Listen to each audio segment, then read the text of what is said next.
আসসালামু আলাইকুম ভিউয়ার্স, আপনারা কেমন আছেন? আশা করি ভালো আছেন। তো আজকে আপনারা দেখতে পাচ্ছেন আমরা একটি ব্রিডিং বক্স তৈরি করেছি। নতুন বলা যাবে না এটাকে, কারণ এটা হচ্ছে আগে একটি ইনকিউবেটর ছিল। যারা পুরনো আমাদের ভিডিওগুলো দেখেছেন তারা জানেন যে এটি একটি ইনকিউবেটর ছিল, এটাতে আমরা সর্বপ্রথম ডিম ফুটিয়েছিলাম। কিন্তু বর্তমানে এটাতে আমরা একটি ব্রিডিং বক্স তৈরি করেছি। এগুলো সব কিং কোয়েলের বাচ্চা। আগে ওগুলো ককশিটের একটি বক্সে ব্রিডিং করেছিলাম, কিন্তু ওগুলো দেখতে ভালো দেখায় না, কিন্তু এই বক্সটি মোটামুটি সুন্দর। তো সুতরাং আমরা এটাতে তৈরি করলাম। আর এটা একটু বেশি সেফও ককশিটের বক্সটার থেকে। তো দেখতে পাচ্ছেন এদিকে মোট 10টি কিং কোয়েলের বাচ্চা আছে। আমি হাতে নিয়ে সাইজটা দেখাই। তো দেখতে পাচ্ছেন মাশাআল্লাহ সাইজগুলো মোটামুটি ভালো।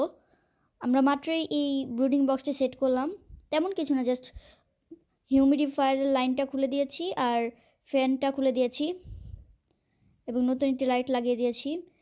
এটি পরিত্যক্ত অবস্থায় পড়েছিল, কিন্তু আমরা এটাতে ব্রিডিং তৈরি করে দিলাম। তো আর এদিকে দেখতে পাচ্ছেন আমরা পানি দিয়েছি, তো পানি দেওয়ার ফলে সবগুলো আসছে এদিকে পানি খাওয়ার জন্য। আর যারা জিজ্ঞেস করেন এগুলো কি, এগুলো হচ্ছে মার্বেল। আমরা আসলে পানিতে দেই কারণ এদিকে যেন বাচ্চারা ডুবে না যায়। তো এখন দেখতে পাচ্ছেন এদিকে আমরা খাবার দিয়েছি। খাবার দেওয়ার সাথে সাথে সবগুলো পাখি কিন্তু খাওয়া শুরু করছে, কারণ আমরা অনেকক্ষণ খাবার ছাড়া রেখেছিলাম এগুলোকে, কারণ নতুন বক্সে দেব। তো দেখছেন কত মাশাআল্লাহ দেখাচ্ছে। আপনারা চাইলে আমাদের সাথে যোগাযোগ করলে এগুলো নিতে পারেন। সবাইকে আসসালামু আলাইকুম।